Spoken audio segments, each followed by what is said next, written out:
So then I need to get my next color at the appropriate consistency. And the more white you have in it, the more water you're going to have to add to get smooth. It'll get to the point, if you use a well palette, where you're just going to be able to look at the paint in the well and go, yeah, that's about right. Just going to look at how it falls off the side of the palette and go, that's about what I want.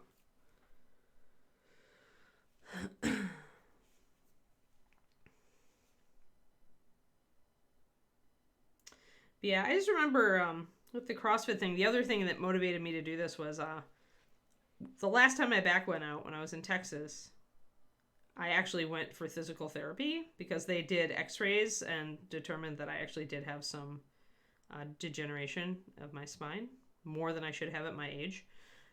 So they actually sent me to physical therapy to recover it. And I felt so much stronger when I was doing physical therapy because it was a lot of resistance training, right? Because you're trying to strengthen muscles, trying to strengthen your core. And it was much more enjoyable. Like I really felt more fit when I was doing PT. So I still do a lot of those PT exercises, but it's not the same as having a person there running you through it, where you can't just decide you don't want to do, X exercise. Also, they all had them memorized, and I couldn't memorize all of them. So, and they had equipment. So I was like, all right.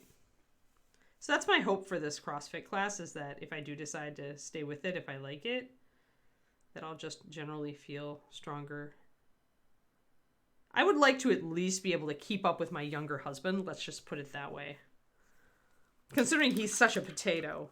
Like, it is sad. It is a sad thing that I'm the one who exercises every day and he can still out-hike me. It is not fair.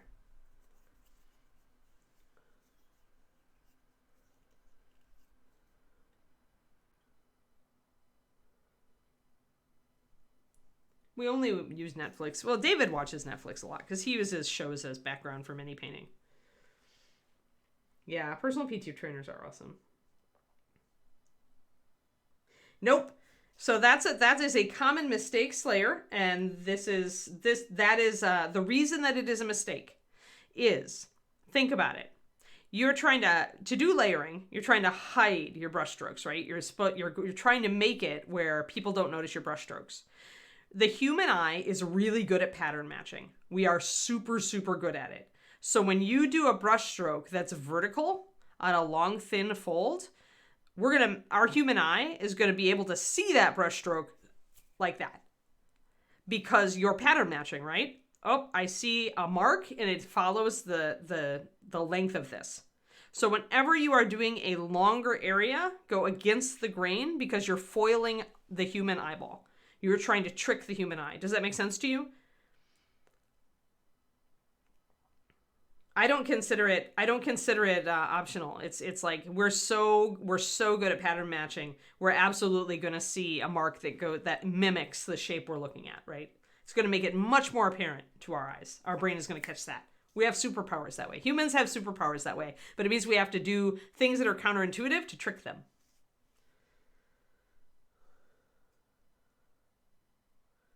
Yeah, definitely. And like I said, if you leave it a little thicker and you get brush marks, it's just going to, if you go across this way, what it'll end up looking like is cloth weave, right? Like this.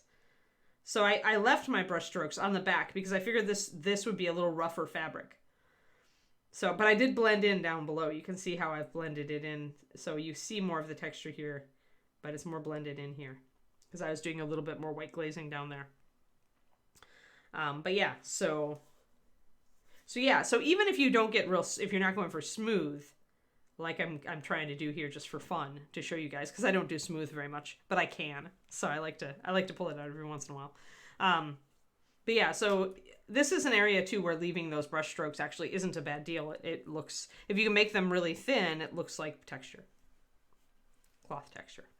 It's one of the simple cloth textures that you can absolutely do on 28 millimeter. There isn't a ton you can do on 28, but that's one of the things you can do. You don't have as many options as you do with bigger models. And even here you can see a little bit of texture. And I'm going to test my new color, my lighter color. Yeah. Now, if you are putting on layering when you are mixing your paint, as you put on a layer, you should be able to very slightly see that layer. If you cannot see the layer of paint after you put it down, if you cannot see a difference, even a very slight one, your paint is too thin. Add more. That's why I mix my layering solutions in a different well. So I've got my base paint here, and it tends to be around a 2-to-1. 4-to-1 to 2-to-1, depending on which color I'm working with. But when I have to thin it for layering, I actually take a little bit and move it up here and thin it more. That way, if my paint gets too thin here, all I have to do is grab a little brush full of this thicker version and put it right up there. I don't have to worry about dealing with whole drops coming out of my bottles, right? Because that would throw it off hugely. You just need a little bit more strength. So you just add a little bit of my 2-to-1 mix into that, and you can tune it. You have control. That makes sense.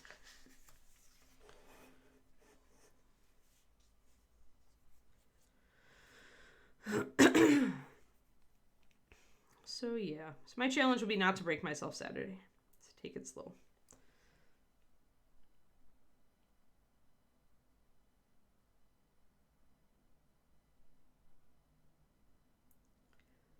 I think I'm gonna go for a class on Tuesdays and Thursdays if I like this place.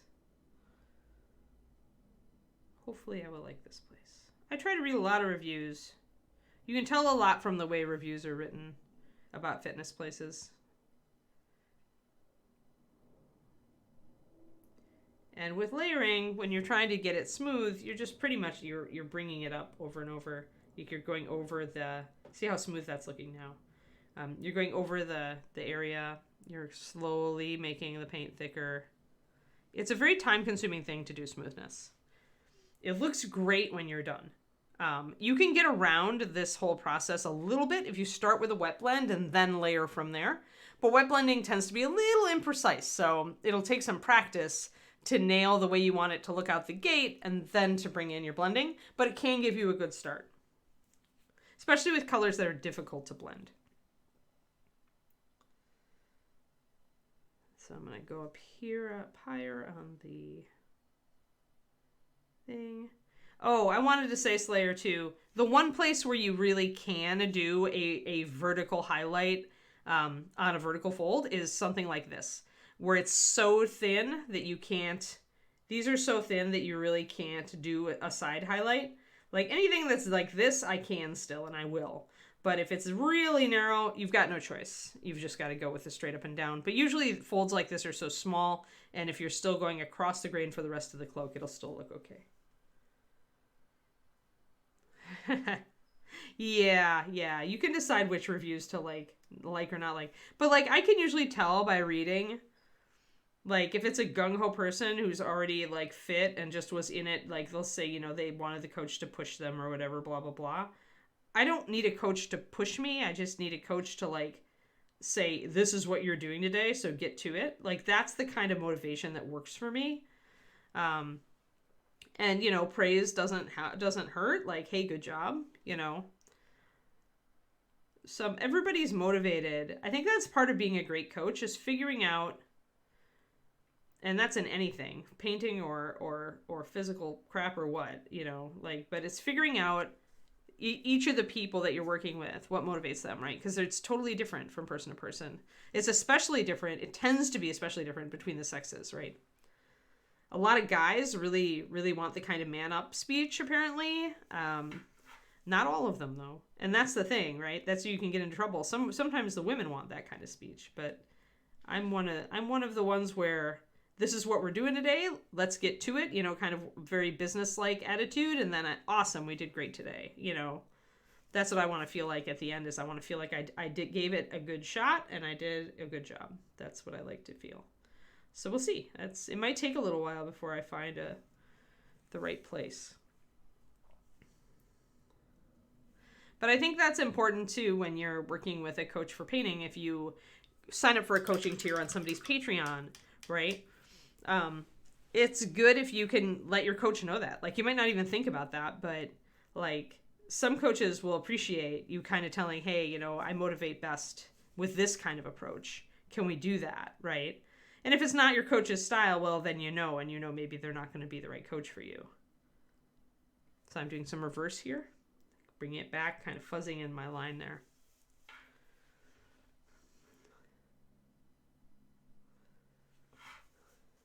And I do want to highlight here, so I need to watch that.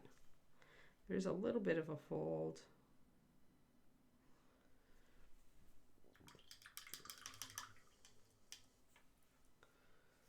Yeah.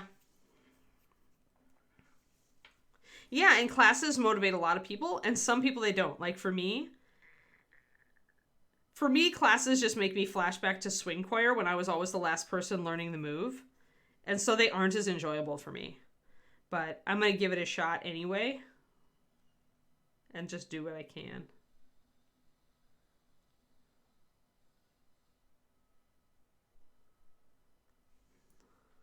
So there's, again, I've gotten more rough. So I need to go back and go at that from the opposite direction. But yeah, I know a lot of people, I'm one of those weirdos. Like, I really am a weirdo.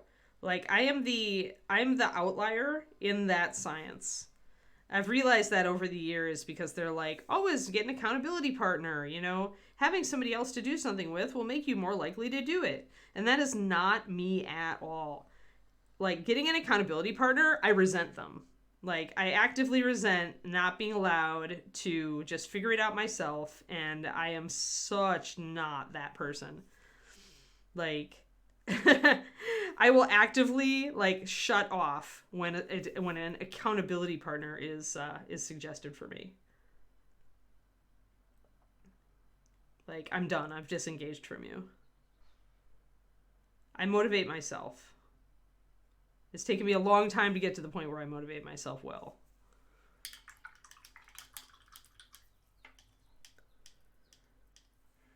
Ah, yeah. That's where you've got to just make it a priority.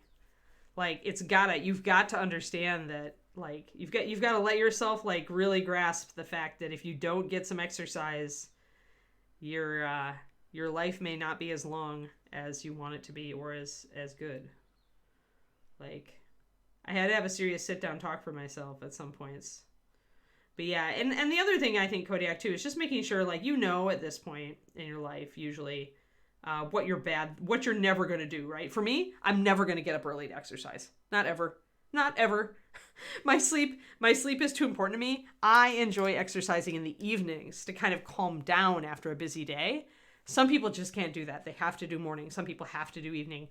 Learning your best time, the time you are most likely to want to go, I think that's important.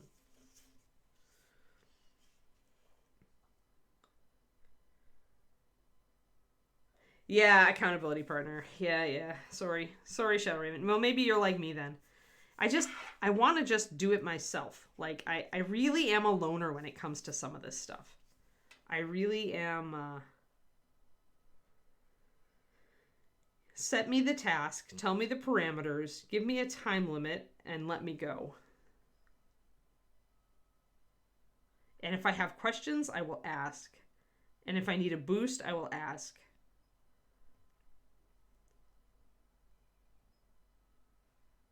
But yeah, so that's the other thing. Finding a coach that gets that. We'll see. Although I also take direction well when I respect the person giving it. And with a coach, they're going to, like, have a lot more knowledge than I do. So as long as they don't, like, hit any of my accidental triggers, like not making concessions for my fitness limitations, I will always listen to them. I will always listen once.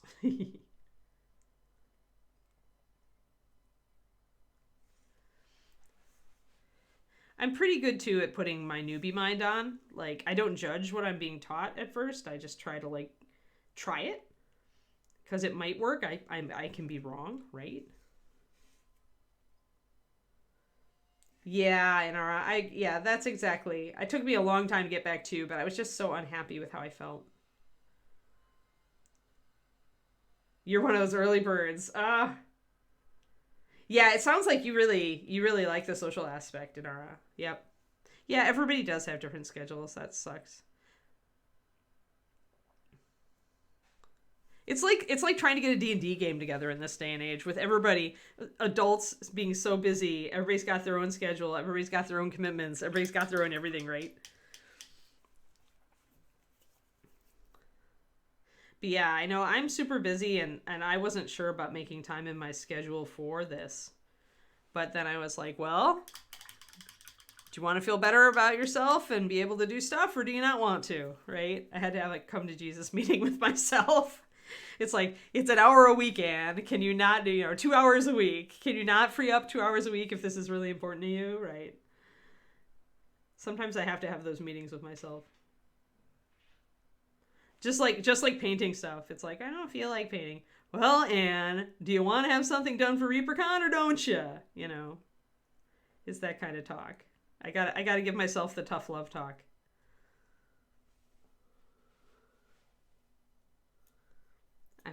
I'm actually mixing a little bit more of my thicker paint into my highlight here because I want to kick up this edge.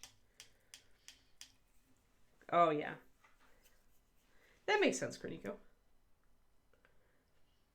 Your interns you're forcing to meet at 6 a.m.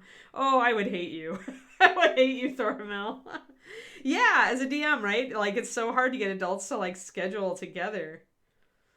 Oh, wow. Yeah. Yeah, War Shadow. Yep.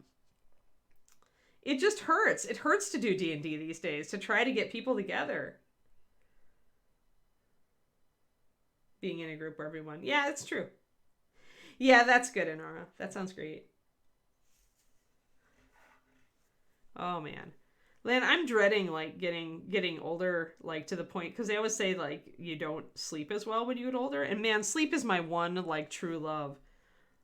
I love nothing more than waking up after getting a really good night's sleep. And I'm, like, just terrified of the fact that my days are numbered. I may just run into this not getting good sleep thing. I'm going to just be so sad. So sad. I love sleep. I love sleep so much.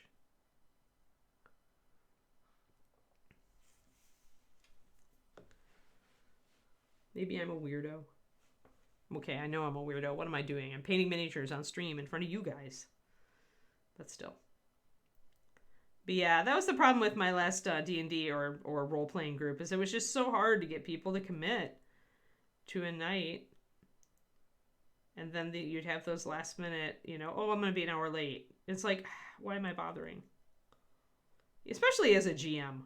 You spend so much time creating this stuff for people. Putting it, because it takes time. It takes hours, right? Out of your week. And then people, like, just kind of, like, blow it off. Because it's not, to them, it's just a thing they go do. It doesn't involve any work on their part. I always got a little bit like meh about that. Meh. Disgruntled baby hydro noises.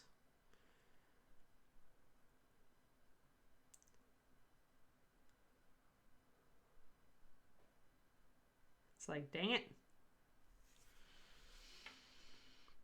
All right, so we're getting that blended up. As again, it's real subtle, but you can see that light coming up there, which is really nice. So around here on the back, I'm leaving a bit of a shadow. I'm getting it up a little bit more up here and down here where it's curving out. We're just going to catch the light. Yeah, love to all the good GMs for sure.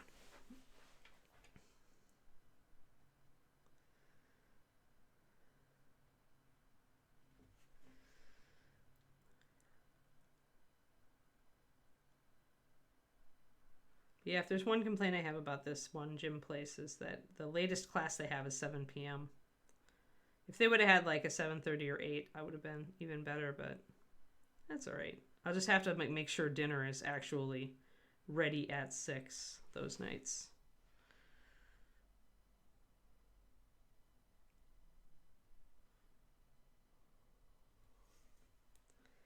So we're blending that. You can see that starting to come in. You can see I've got a little bit of highlight here, a little bit more highlight here, a little bit of a fold in between, a little bit of a, because there's a little bit of a depression there.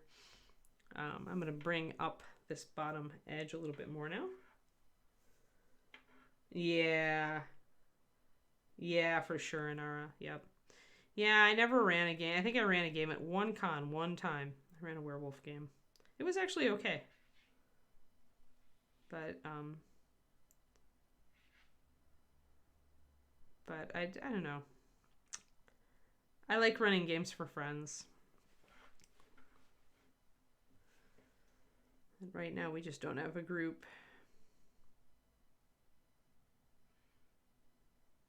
David moved away from his old gaming group when we moved out here. They were closer to San Francisco.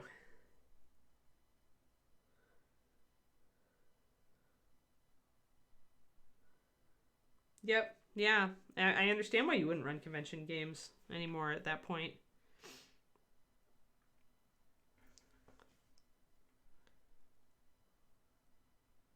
I totally get that. I would have the same. So I'm using a side of my brush to just run an edge highlight down. I sometimes do that if I want to. You can always, the thing about edge highlighting is that you can then blend it in with a little bit of layering. It doesn't have to be just that stark line. If you take a little bit of your highlight color, which is what you're using to edge highlight anyway, and you do just a little bit of a feathering stroke down it, then it's not going to be an edge highlight anymore. Look at that. See? There, it's fading in. You can blend in edge. That's where you can like use an edge highlight to kind of like just focus your highlight and see if that's where you want it. And then you can do the blending if you like it. So that's a way I don't see edge highlighting used a lot, is just to try, just to test it and say, okay, I do want that highlight there. And then I'm going to just double down on it. Yeah, I went back when I was going to Gen Con, when I was working at Gen Con, I would sometimes do drop-in games. But then it got really impossible to do it at Gen Con. And I just didn't enjoy them as much as I enjoyed games with my friends. So I just decided not to. So bring up that highlight, and we'll bring up this highlight, and then we'll blend it in a little bit more. So as you can see, like, getting a nice blended look, like, it takes some time. It does take some time. Oh, we've got a little bit of a bulge here, and we haven't fixed it. There we go. It's a little better. But it looks nice. And so really you just got to ask yourself what your priorities are.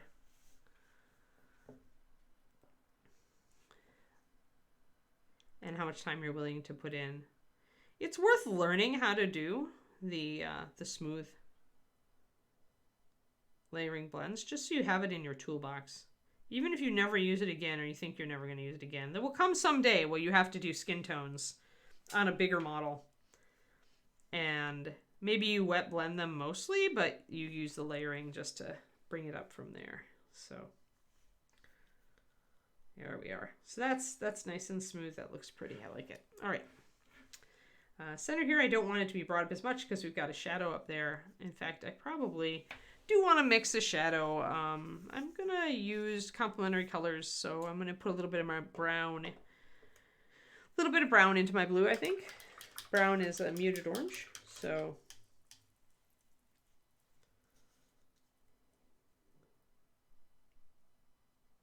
Ah, yeah, Thormel. Yes, children, the great disruptor.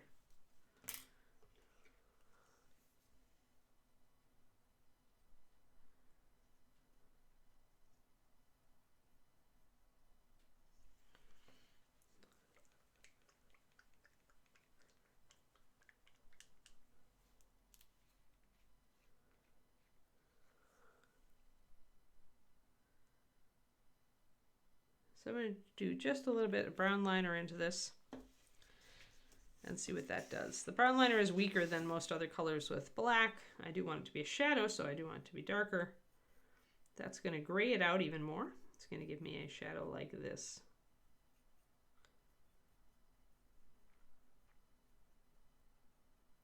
But that's going to be a little bit more of a natural looking shadow than trying to just go with a darker blue. Darker blue is going to give you kind of a cartoon shadow, which is totally, fair. You can do that. If you want it more natural, then go for more grayed out. Use more complementary color mixes. And that's, again, a thing that your style will kind of reach toward at some point. You'll be like, I really like to do it this way, or I really like to do it that way. And you'll gravitate toward a particular style. And it won't stay the same. Like, my style has definitely changed down through the years. There are times when I really went super bright, super saturated, and times when I went a lot more muted. I've got some blue on my boot. I'll have to touch that up, but so that color is less vibrant, more grayed out. I did thin it, so it is a little bit not as dark as it could be, but it don't need it super dark. You can see that it is darker.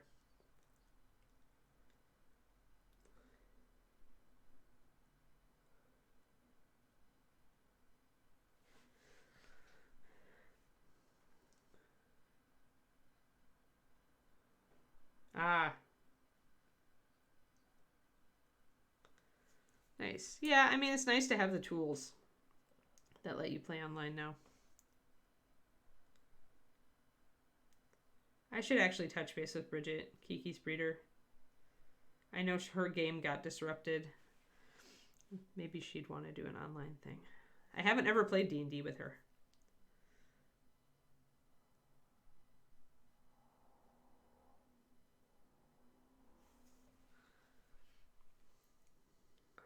All right.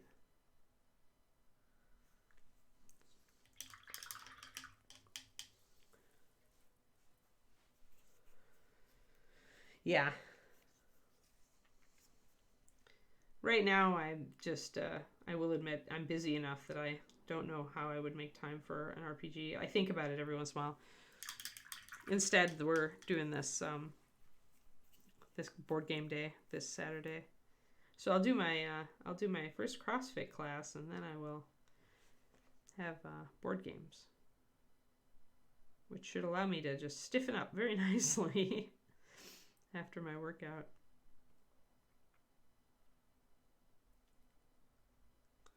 And I'm just going to put a little bit of highlight down here toward the bottom, because again, this is, underneath her, so you're going to see shadows, but I also want a little bit of light is going to come in there. You can see it. So having a slight highlight down here makes sense, but having shadows up further also makes sense. And when it's something that's behind or within, you don't really have to do as good a job of blending it, not unless it's a competition piece, but it'll look just fine.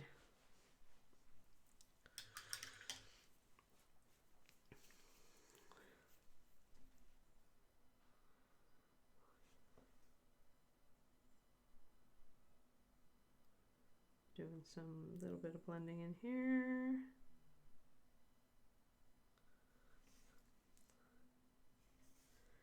All right, let's tighten this up over here.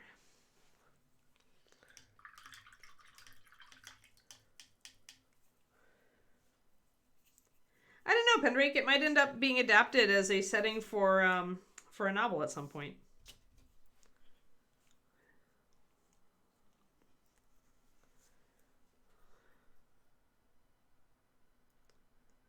That is one thing you learn as a writer, because a lot of writers are also, at least fantasy writers and sci-fi, are also gamers, right? But you learn that GMing a game takes the same type of energy that writing a book does. So when you are actively game mastering, you're using all of that energy to run a game instead of to write a book.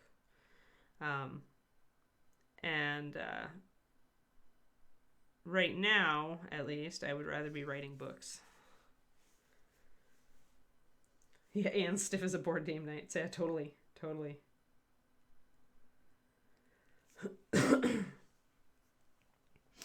I will be. Probably a hurting unit, but oh well. What you do?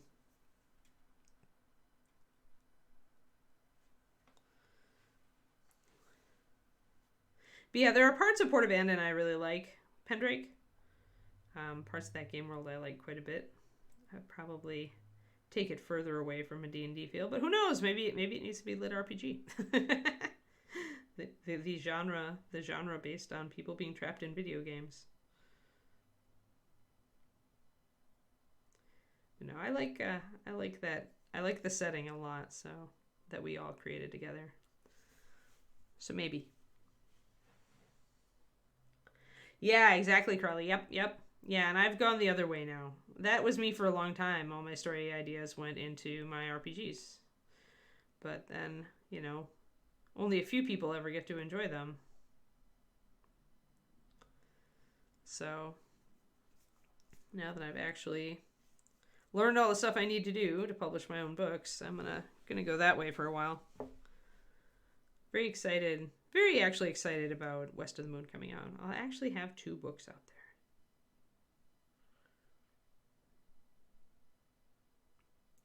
Then we'll just have to keep on getting more reviews and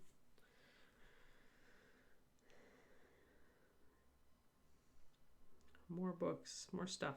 Just keep building. Keep building. I am a startup. My author business is a startup.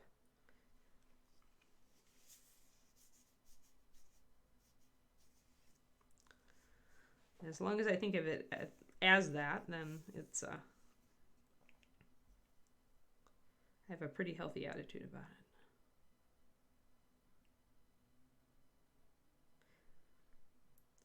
Although I did run into possibly I won't call them crazy because, obviously it works for them. But the weirdest take on what it took to be a successful writer. And this is on my self-published Reddit, which has taken over my Quora obsession. But and everybody's always trying to give you good advice based on what they themselves did, right? But the thing is that in some ways that can be the worst advice if it's not your style of thing. But this person apparently has written 200 what they call books, which are actually short stories, essentially. Short stories to novellas. And at their 200th one, they managed to get a bit of traction. And they were talking about this, and I'm like, wow, this is cool that you did this, but at the same time, for people who are not a writer like you, which is me, and probably a few other people, this is not inspiring. This is terrifying. Right? It's and not everybody can do that. Not everybody can write a short story to novella a week. And certainly not everybody can do it and, put it out and have it be decent. But this person may honestly just be writing stories and putting them out because they love writing. And if eventually the fact that they have a huge backlist, even if it's not very well edited or, whatever, that may still appeal to voracious readers. So, but it's not the only way. And this person was talking like it was the only way to go. And I was like, that is not the only way to go.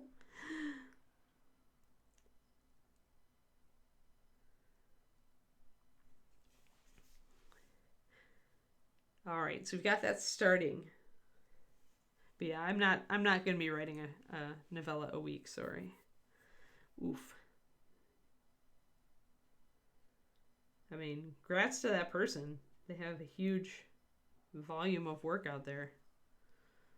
Everybody's anonymous on the self-published Reddit, so I don't know who they are, and I can't look them up. Unless they post in the promotion thread. Which is fine.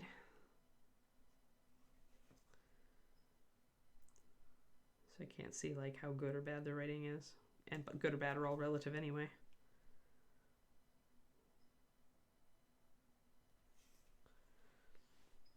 But yeah, it's a lot.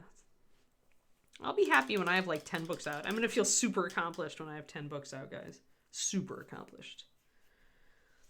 Give myself little pats on the back and buy myself a special sweet treat or something.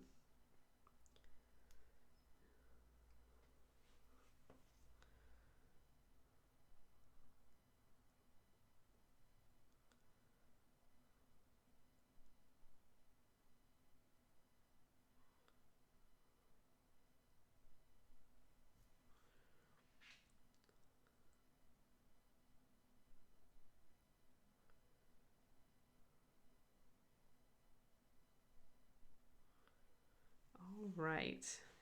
So you can see how that slowly coming together. This is a little more choppy, a little bit more, you can see the brush strokes. This is a bit more smooth. You can see brush strokes still if you get very close. You can kind of see just a little bit.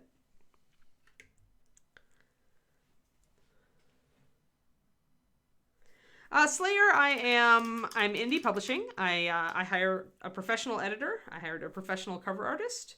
I myself have been a somewhat slow writer, so I'm not planning any more than 2 or 3 books a year. You know, that's best case scenario is like 3 books a year for me. I will be shocked if I can write faster than that. I am aiming thus to release a new book every 4 to 6 months. For now, it's all in one series. I am doing, for the launch of book 2, I will be doing a Kindle Countdown deal and email list promotions on book 1. I probably will be doing quarterly promotions after that, as that seems to be one method of advertising that series writers use who aren't putting out a book all the time. And it seems to work for people in my genre. So I'm like, all right, I'll give it a try. And then just writing the next book, really. Aiming to at least have 4 books in the Bear Kings, which is my current series. There are more books to write there, but I'm going to kind of assess the series at book 4 and see how it's doing. But yeah, I don't do a huge launch. I didn't do a huge launch for my initial book because it's just one book, and I wasn't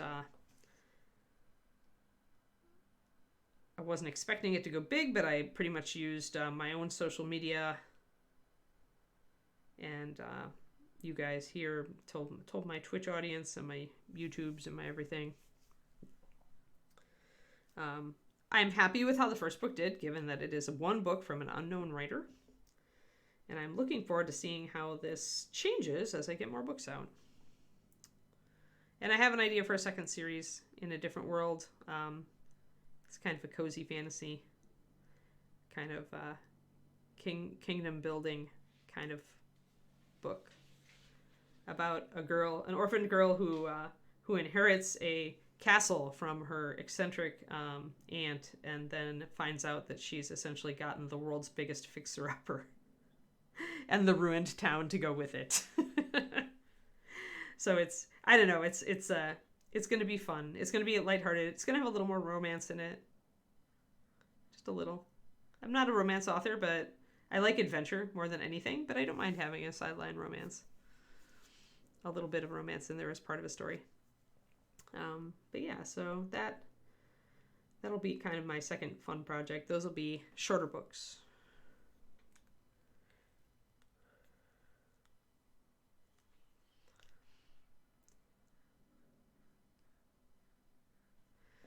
But yeah, so looking forward to that one. I'm actually really excited about I'm calling it Queenmaker. That'll be, I think, a 5-book series, but they'll be a little shorter. Probably when I write like that sort of thing, when I'm just like doing something fun and lighter, it tends to be more like in the 75,000 word mark, 75 to 80, as opposed to the Bear Kings books, which are 110, 120,000 words. It's because they're epic fantasy. Epic fantasy tends to go higher. And technically all this is classed as YA, just because I'm not doing any extreme sex or violence, and my main characters are in their teens. Which I'm quite happy about at this point. Although I do have a book that I wrote for a past nano that is definitely like more the midlife character. Midlife female character. Confronted with crazy fairies. And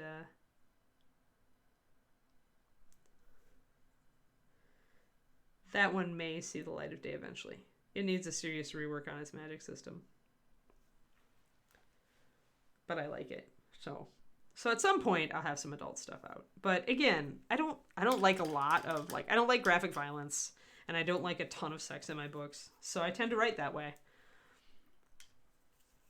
Which means that if it isn't classed as YA, it's probably going to get classed as cozy fantasy, what they're calling cozy fantasy now. Yes, War Shadow. I did do both. I believe very heavily in both doing paperback and ebook. I don't like the idea of publishing just an ebook. I actually even put a hardcover out through Ingram's. I own my hardcover.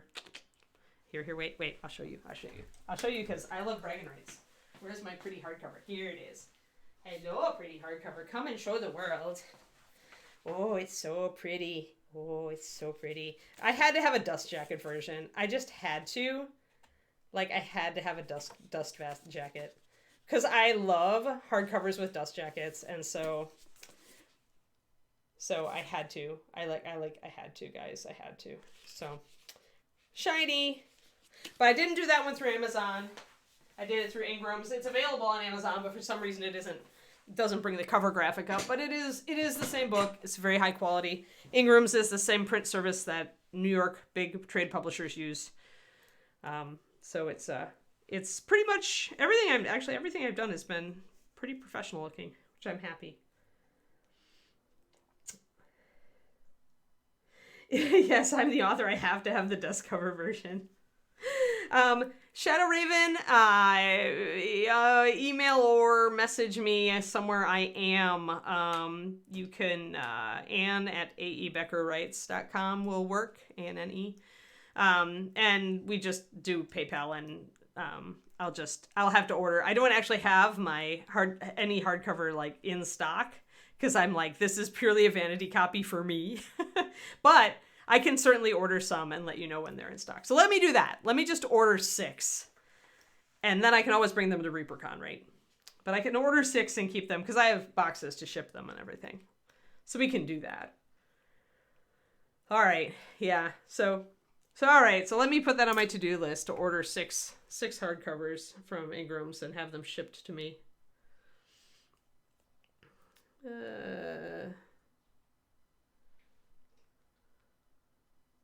And then, if people want, we can do the whole, like, I can do that whole thing. I was always planning to put a little store on my website, so that people could order direct from me, but I thought it would be kind of silly to do that, like, out the gate. It seemed to me like I'd want a few books before I was starting to do that. But yeah, I'll bring some to the con. All right, not bad. Well, I'll just let you guys know then when I have them in my hands, because it takes Ingram's a little while to print them and get them out. Yeah, so yeah, exactly. If I put a store on my website, then I've got to make that part of checking that has to become part of my work rotation. I have to get the books out very promptly. You know, I have to be ready to pack and ship and not keep people waiting. And, you know, I want to be prepared for that. Like, that's an extra workload for me. Right now, I'm enjoying the fact that, you know, since I'm a nobody, I mostly can just concentrate on the writing, right? I'm learning some Amazon ads. I'm going to start learning some Facebook ads just to kind of learn how to do them. But right now, the bulk of my writing work time is actual writing. As you get more books and as, you know, if your sales get traction, then you start doing a lot more business stuff in addition to your writing, and it can be difficult to balance the two. So right now I'm just really enjoying having a lot of writing time. Almost all my extra time is writing time. All right, so the shield here. Let's see where we're at. Yeah, we can do this. Right, exactly. Yeah, I didn't want to pre-order a bunch of hardcovers because I just didn't know if anybody would want them. And it took me a while. Like, I did the trade right away because I could do that through Amazon and it was good quality. I had my test order, and I was very happy with the quality from Amazon. So it was very easy to have those both come out at the same time. But the hardcover, I didn't want to do through Amazon because they didn't do a dust jacket. And that annoyed me. So I decided to go with Ingram's on the hardcover. And that took me a little time just to get to. Also, I had to have my cover artist make an entirely new cover layout for the hardcover because the dust jacket is a totally different layout. So I had to pay for that.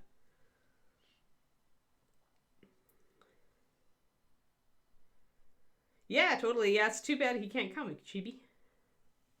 That's all right. I mean, he can always email if he wants to reach out. I'm here. I'm around. But yeah, I'll let you guys know when I'll just order some. I have some cash. I'll order some hardcovers, and I think they're gonna come out to about $30 each, but I may be able to discount just a little bit for you guys since you're my fans. You're my fans and friends. Friends and fans. So this shield is curved, so I'm actually gonna do kind of a highlight that echoes that, kind of cylindrical down the front of the face. So a little bit of highlight on the interior here and a wider one up top here.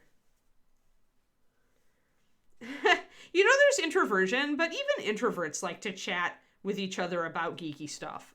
That's what I find.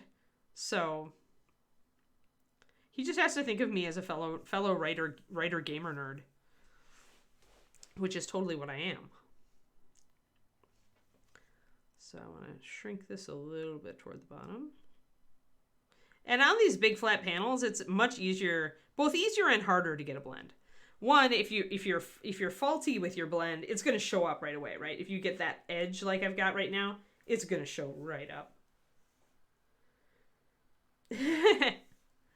Yes, understood, Shadow Raven. Yeah, I mean, $30 for hardcover these days is about, I guess, about average. I was trying to price my books competitively when I figured out my pricing. I don't remember how much author copies cost me. I'll have to look. But I will order some.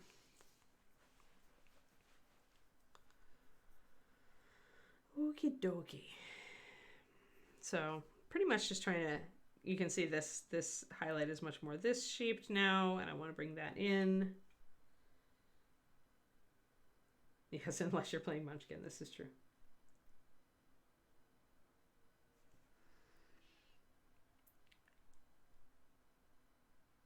Yeah, I think for the con I was thinking hardcover's 30 and softcover's like 15, which is a couple bucks off of retail. And of course, Amazon just changed their printing costs too, so I have to double check my margins and make sure that I'm not losing money. So I think I set my margins well enough that I won't be after the change. Change came in today, I believe, so I need to go check that. Because, you know, printing costs have gone up as everything goes up.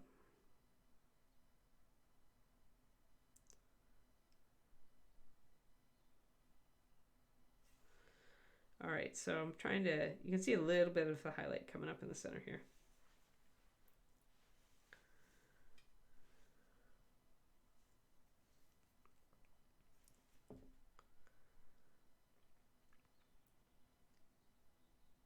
Yeah, Amazon. Yep. Well, I mean, the thing to remember about Amazon is they are not your friend. And so, especially for print books, but even ebooks with the large royalty everybody currently enjoys, that's not going to last. If you look at the way that Amazon has dealt with their business partners in the past, they are jerks. And as soon as they can, the only thing that saves them from really abusing authors is the fact that we do have alternate options. We can still go wide via Ingram's, Nook, Barnes & Noble. You know, there are other options that will still give us a good royalty on ebook, particularly. All right, so you see that? See the highlight coming up toward the center, and we've got to blend this in. You can see how that flat surface will emphasize that line that you've got left.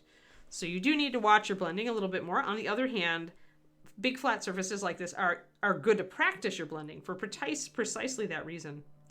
Because it's a very easy, you know, it's flat. It doesn't have any features for you to dodge around. Big and flat can be easier, and then, you know, it does make you can see the flaws in your layering. But yeah, I assume eventually I'll have to go wide. I assume eventually Amazon is going to screw everybody over. That's why I have an account with Ingram's. And if I ever go wide with my ebooks, then I'll have an account with everybody else too. But it's good to be aware of that right out the gate.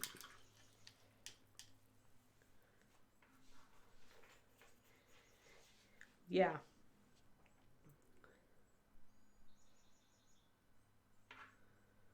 Oh, bye, Shadow Raven. It was nice to have you hang out. As always, enjoy. Enjoy the rest of your day. Tomorrow I'm off, remember. Tomorrow's my birthday.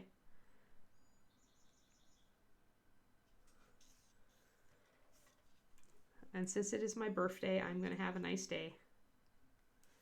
Probably write in the morning and then loaf for the rest of the day. Ha ha! Sadly, my birthday happened one day too early. Overwatch World Cup is starting up, and I was gonna watch, but it's Thursday, not Wednesday. Curses. I don't know if Team USA is gonna win this year. They won the last one, but I don't think they can beat Team Canada's looking good, and so does Team Korea. So we'll see. We'll see.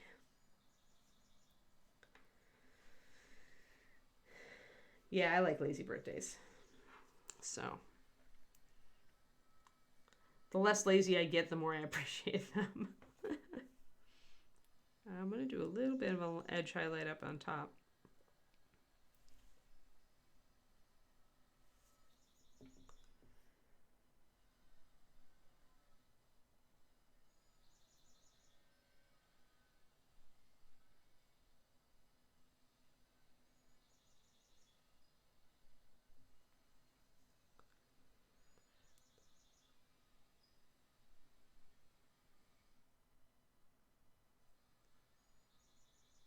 There we go.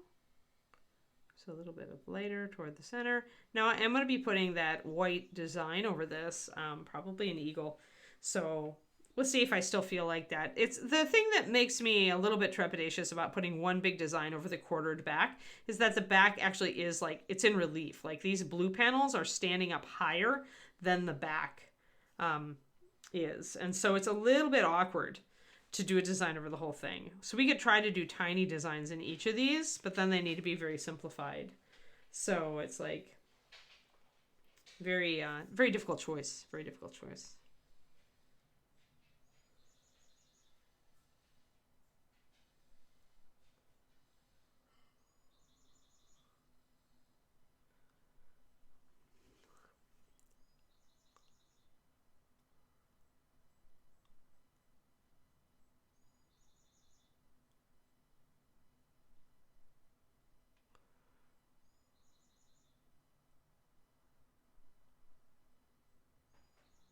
There we go. So a little bit, you can see that light now. It's much more blended in. You can still see a little bit of a fade here from one to the other. And I could, try to get that even better. But the thing is that once you start putting freehand in here, you're actually going to not see any faults in your layering. This is the great thing about putting freehand over a layered surface is that it disguises any faults in your layering to do that freehand. Most people will be looking at the design rather than the blending behind it. As long as the blending is decent, it doesn't have to be perfect.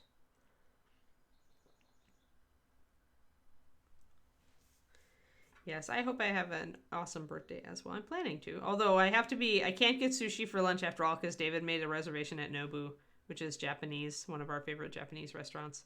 So I'm going to be having a very tasty, probably pretty heavy supper. So I'm not having my sushi lunch that I would normally get for myself. Instead, I will just have super tasty dinner. So a little bit of edge highlighting on this to make these panels stand out is never a bad idea. Yeah, we like Nobu. Like, there's a little sushi place that is almost literally right across the street from us. Like, just down the block and halfway down another block. And it is super nice and expensive, but yeah, I decided to go easy on David.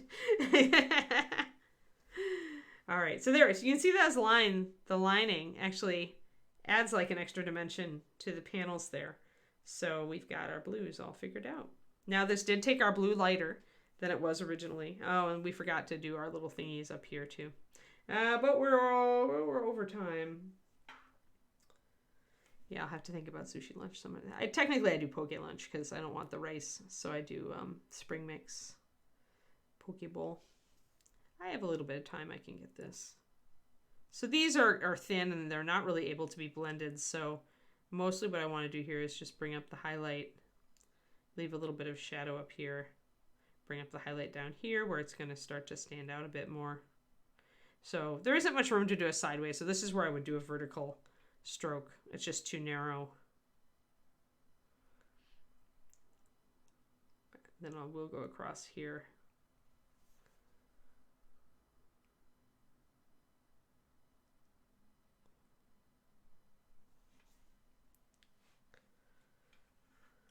Oh, neat. Neat, Quindy. Yeah, it's a tasty place. I do enjoy the food a lot. I'm looking forward to it. We haven't been for a while.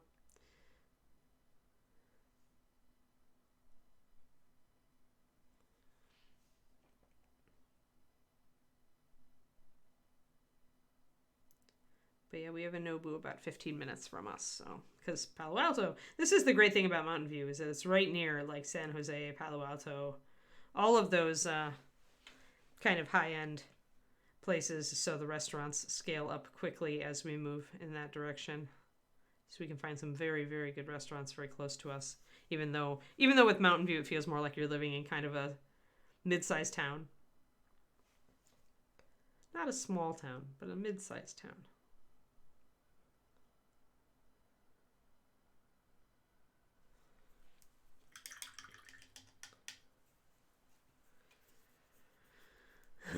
So I can't complain about the food for sure.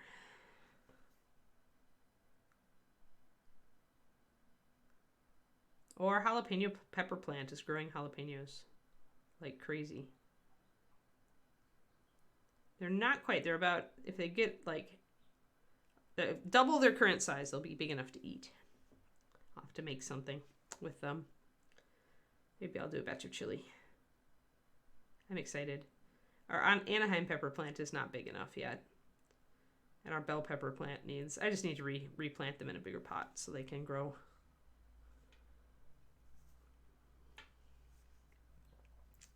All right, so just a little bit of quick highlighting here to get these rest of these things brought up. So we don't have to remix all of this.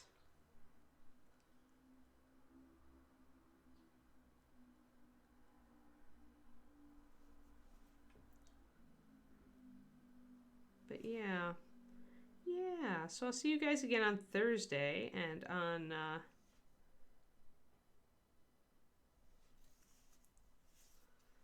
on Thursday we will be working on, Angry Link.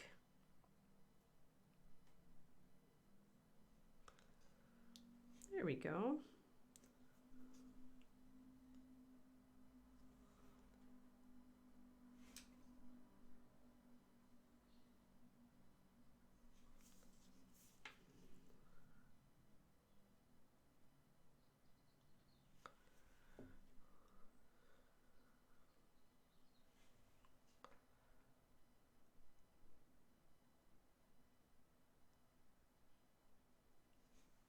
And you can do a little bit of little lines there if you want to suggest that the handle is wrapped with cord.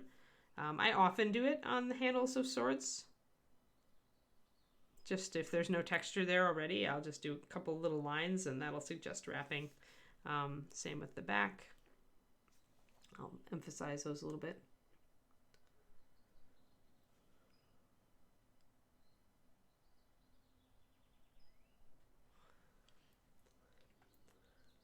There we go.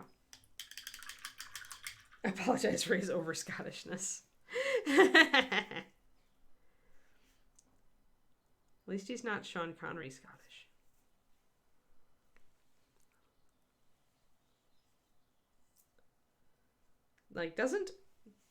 Is Rod Stewart really have more a higher Scottishness rating than Sean Connery? Because I didn't know. Yes. Maybe he's just very, very Scottish. I don't know. I'm not sure. I don't think I've ever encountered an example of Rod Stewart's Scottishness. My mom likes his music, though. But very cool. All right, peoples. Peoples. Hey, peoples. So this is what we get to paint next time. Big difference in skin tones with all the models we're working on right now, right? Like, this is kind of cool to, like, put, we haven't even done Jolie yet, but if we put all of our models that we're working on right now next to each other, we have very, very different skin tones, don't we? We've got a very scare. Rod didn't move to Spain and continue to lecture you. Oh, fair. Awesome. So yeah, I mean, if you look at it, we have working in some very, very different skin tones right now. Kathy is very, very fair. We've got a golden, very golden skin tone, very almost olivey, darker olive for Caerindra, who we were working on today. A very rosy skin tone over here. The haggis scale. And then our Angry Link has more of a kind of a muted skin tone, actually. It's not terrifically rosy or fair or golden. So I thought this is kind of cool to look at, guys. All these different skin tones that we're working with these days is pretty cool. So if you are looking for skin tone tips or colors or options, then one thing you could do is look up these models on our YouTube channel. I usually do the skin all in one go, although for Caerindra, I actually tuned it. I spent a day tuning it after I had filled in the initial colors.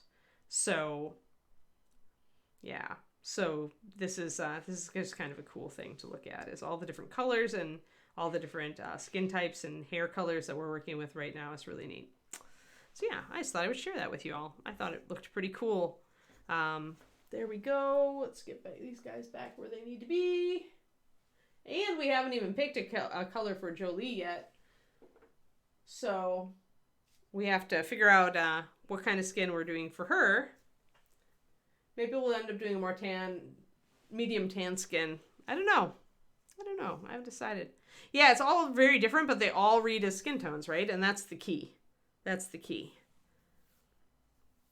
You can do so many different colors with skin, and change them according to the color scheme you've got going on. So sweet. Thanks, everybody. I hope you had a nice stream.